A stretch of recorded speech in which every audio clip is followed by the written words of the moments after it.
Hello and thanks for staying with us here on Channels Television. This is Newsroom Series. I'm Ayotunde Balogun. Today our focus is on the South-South region. The Minister of Works, David Umahi, has inspected the ongoing rehabilitation works on the Benin-Sapele road, a federal road being undertaken by the Edo State government. Mr. Umahi appealed to all state governors to stop discriminating when it comes to road repairs, which, according to him, is critical to economic development. The inspection provided an opportunity to assess the progress of the project, as well as the challenges that have affected its construction over the years. For residents and motorists who have had to endure the deteriorating condition of the Benin-Sapele road, the ongoing intervention is coming as a relief. But you didn't start from a full junction? No, You start from a full junction? no, you know that's a step, just it took 5 minutes. You left 5 meters? Yes.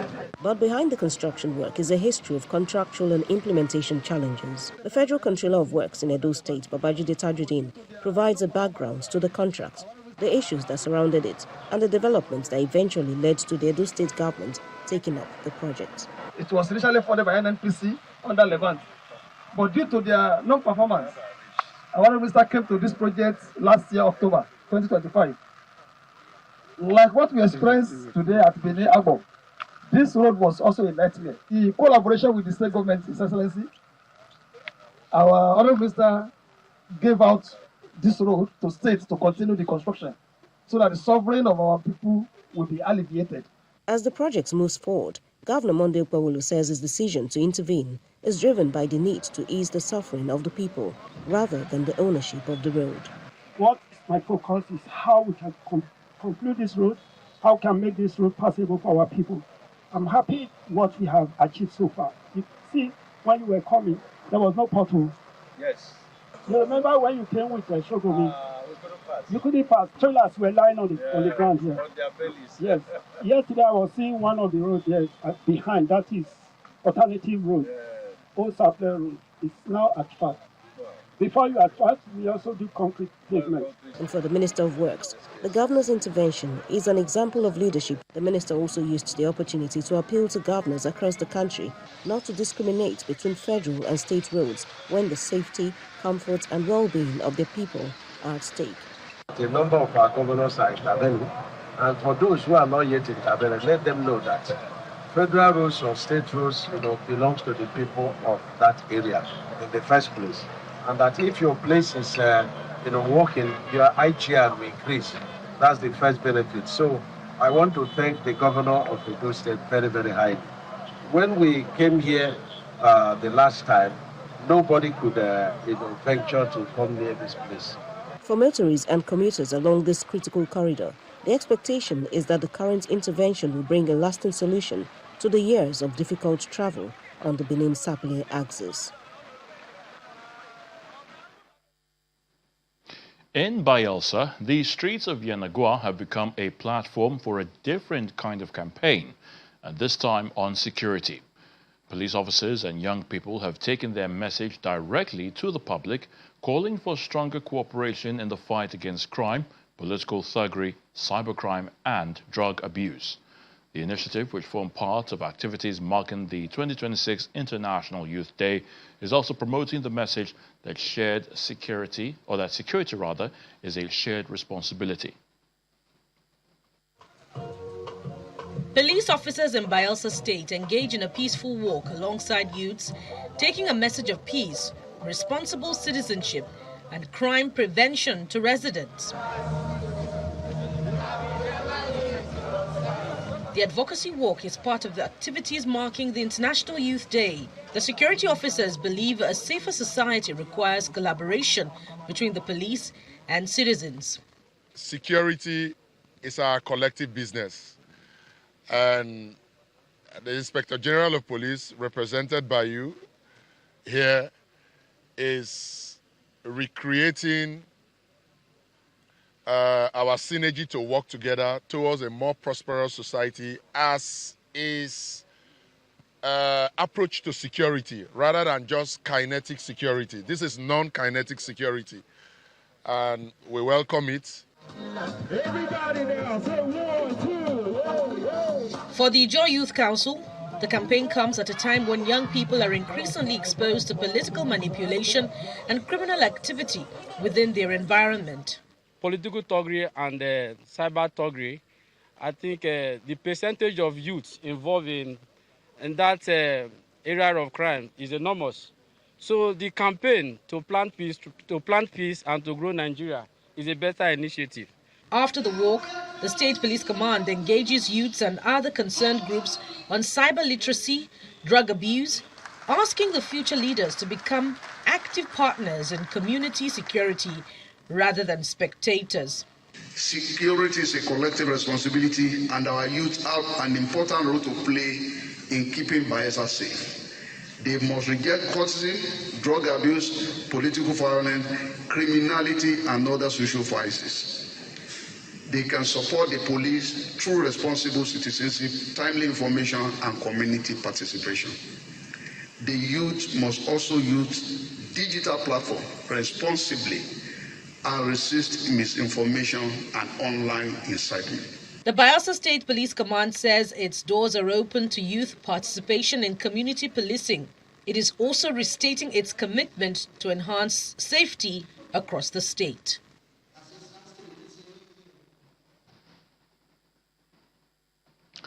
More on security. This time, the River State Command of the Nigeria Security and Civil Defense Corps, NSCDC, has demonstrated its operational readiness and commitment to safeguard lives and critical national assets across the state. This is as the State Commandant, Dennis Ruben, led officers and men of the command on a show of force walk across major streets in Port Harcourt, the River State capital. The exercise featured personnel of the Corps in various operational uniforms, showcasing the professionalism, discipline, preparedness, and diverse operational capabilities of the Corps. The Nigerian Security and Civil Defense Corps, we are prepared and ready for any miscreant, anybody who deviates from righteousness to unrighteousness. So we are trying to send the signal across so that they can take heed and leave the state. The message to Rivers-Sapele is that they should stay calm, that the civil defense is up and doing, we are alive, to ensuring while they are closing their eyes, our eyes are open. And that with the two gunboats that have been deployed to us by our Commandant General, it means that we are being challenged to do more. So we are going to do more, especially on the waterways. Legal practitioners, security experts, and other stakeholders at the ongoing Nigeria Bar Association's 2026 General Conference in Port Harcourt have blamed poor welfare, understaffing, weak accountability, and unprofessional conduct for Nigeria's worsening insecurity, while throwing their weight behind the creation of state police. In a dramatic panel session, social media commentator Martins Otsei, also known as Very Dark Man, accused security agencies of profiteering from the spate of insecurity rocking the nation. This in turn drew reactions from military lawyers in attendance. The NBA's annual General Conference continues in Port Harcourt, Rivers State. Today's plenary session focuses on insecurity. Among the panelists are CP Bamidele Aremu, representing the Inspector General of Police, and social media commentator Very Dark Man, who caused a stir with this accusation. When you're traveling from Lagos, you're coming to Abuja, Lokoja axis, you have a lot of checkpoints there. But then again, a lot of kidnappings happen along that route.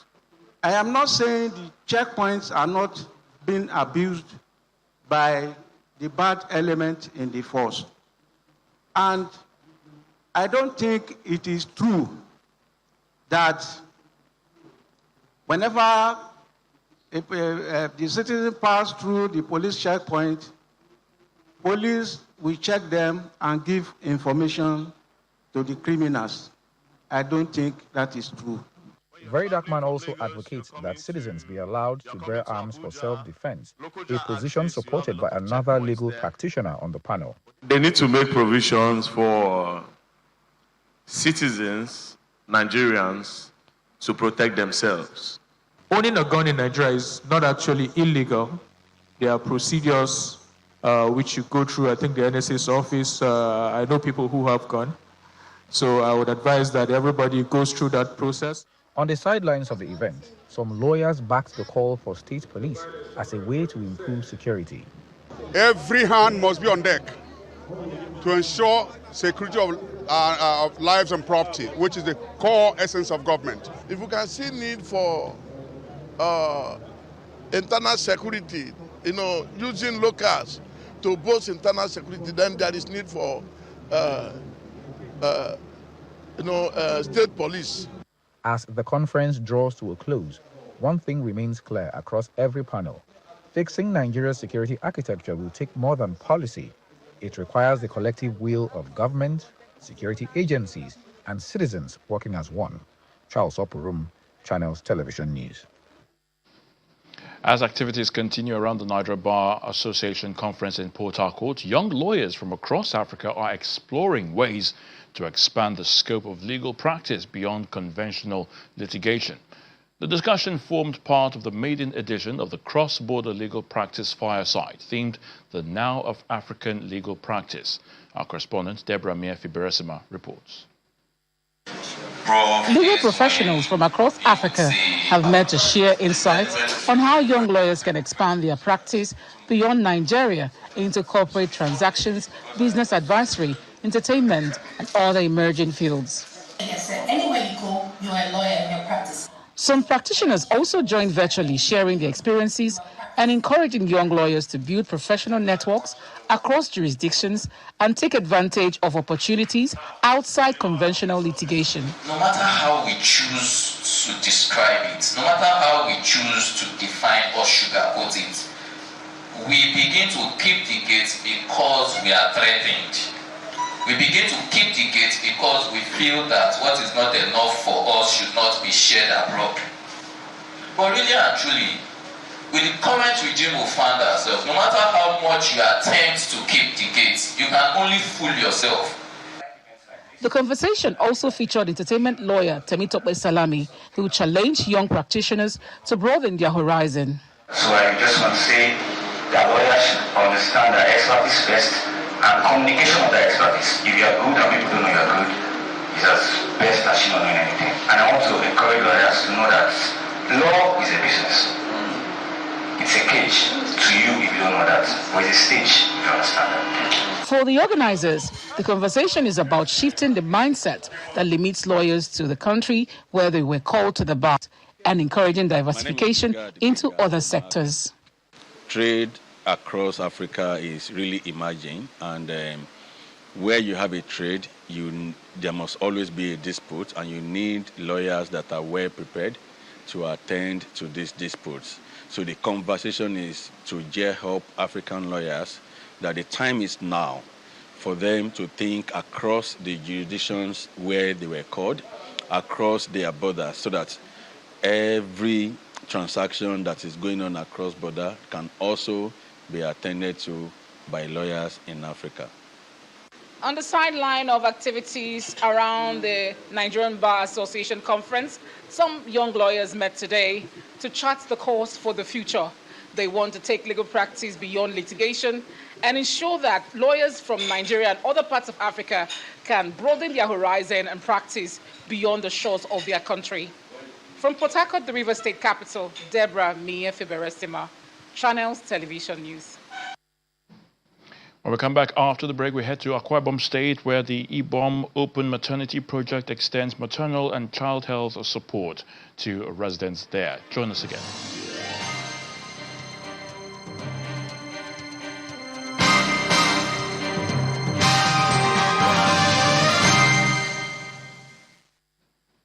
Welcome back.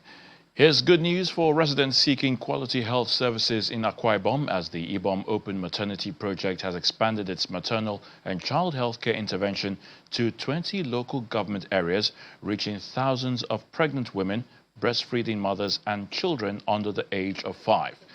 The 2026 intervention, which formed part of activities marking World Breastfeeding Week, ended in Uyo, with stakeholders calling for sustained support to address malnutrition and improve maternal and child health outcomes across the state. Our correspondent, Ifeoka Basioko, now reports.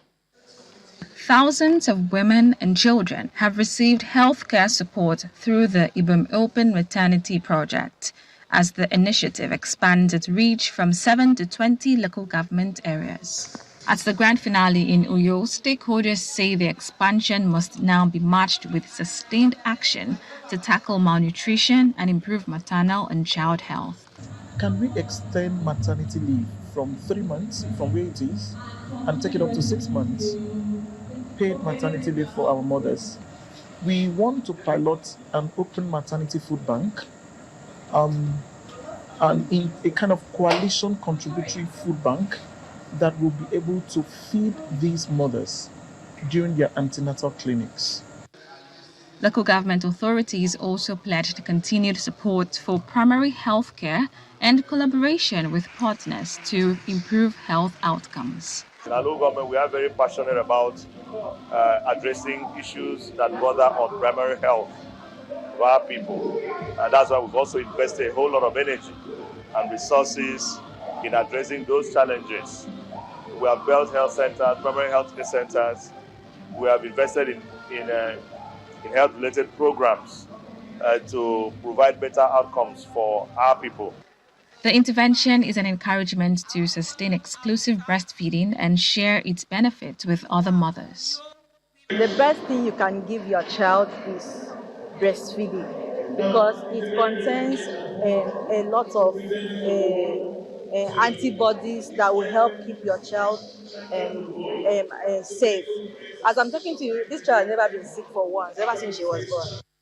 And I really want to appreciate them for this opportunity and also encourage every mother to do exclusive breastfeeding because it really helps. For the organizers, the expansion of the project to 20 local government areas demonstrates the value of collaboration in taking maternal and child healthcare interventions closer to the people. Ifeowabasi, Okop, Channels Television News. Knowledge is power, and the Olu of Warri, Ogami Atuashe III, and his wife, Olori Atuashe III, have both reaffirmed their commitment to improving education in the riverine communities of the Warri Kingdom with the refurbishment and commissioning of a 6-classroom block at Olugbose Primary School in Bobi, Warri North Local Government Area of Delta State. This gesture, executed through the Royal Iwere Foundation, has transformed the once dilapidated school with new classrooms, furniture, staff quarters, solar power, portable water and other facilities to provide pupils with a more conducive environment for learning.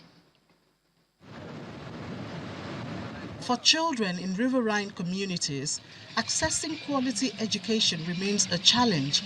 But that story is changing for pupils of Ologbosere Primary School in Bobi, Warri North of Delta State, following the intervention of the Olu of Warri, Ogami Atuashe III. A boat conveying His Majesty Ogami Atuashe III and his wife Ivie Atuashe III arrives at the community amidst cheers from residents who've gathered to witness the commissioning of a refurbished 6-classroom block at Ologbosere Primary School.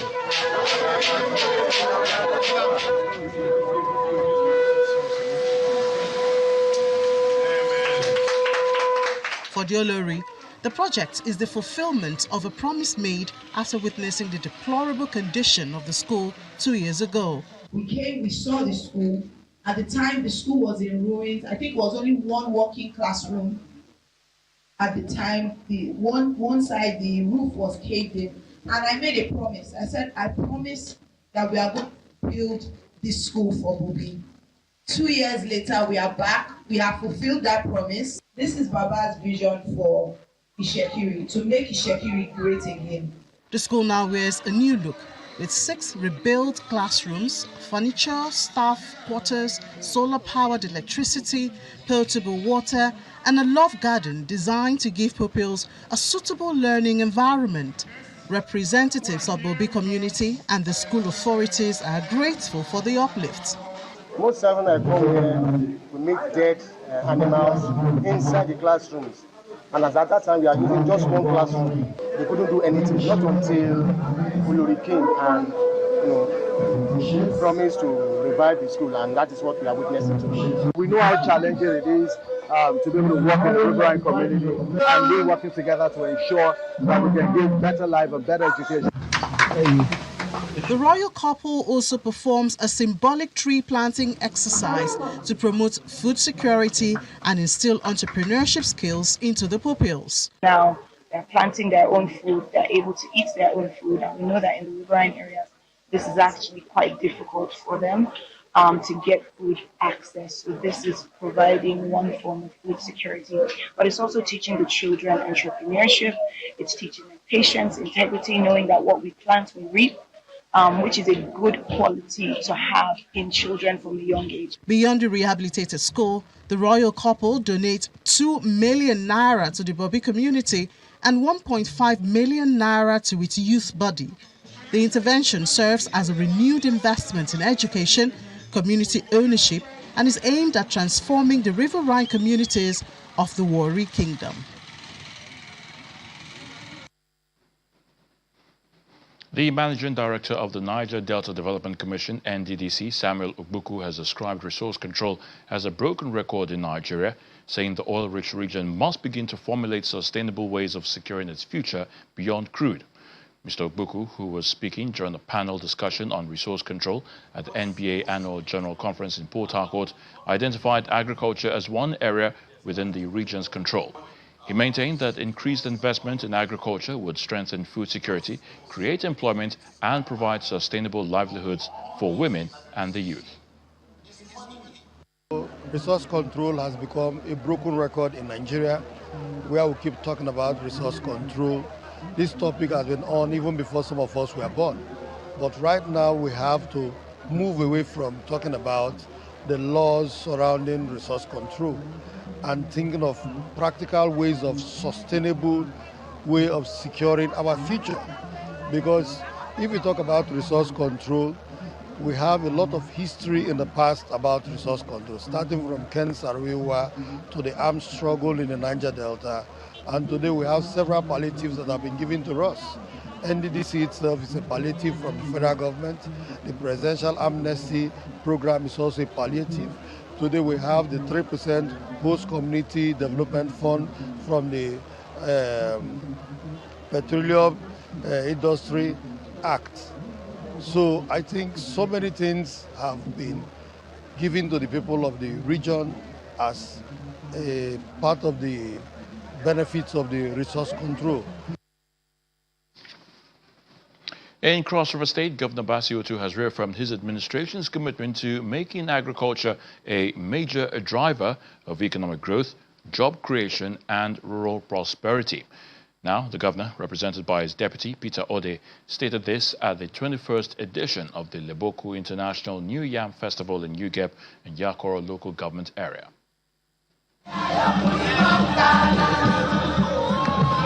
Leboku, the annual New Yam Festival of the Yakor people of Cross River State, is celebrated mainly in Ugep to mark the harvest season and give thanks for a fruitful year. In categories, the first category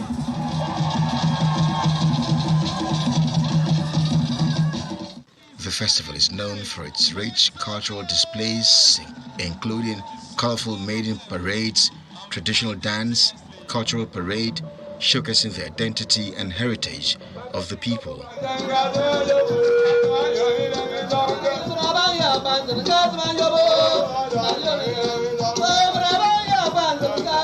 Over the years, Leboku has evolved into a major cultural tourism platform. The 2026 edition highlights the link between culture, agriculture, and economic development. The Deputy Governor of Cross River State, Peter Ode, says the government is supporting farmers through mechanization, finance, and cluster farming to boost commercial agriculture.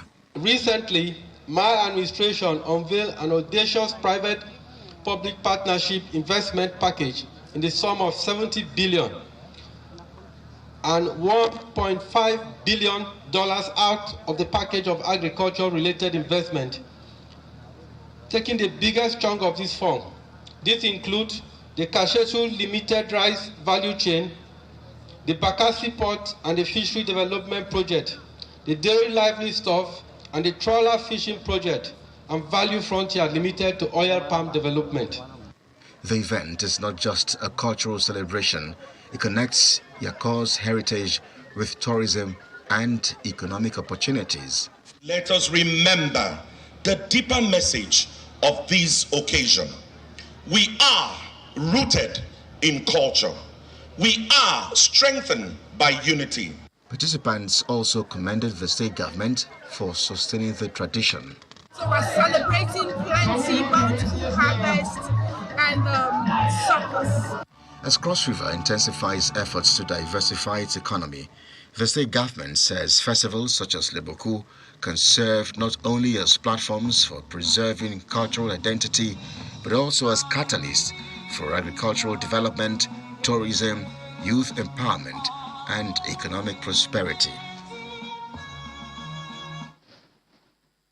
And that brings us to the end of the program Newsroom series, taking a look at the South-South region. Thank you for watching. I'm Ayotunde Balogun.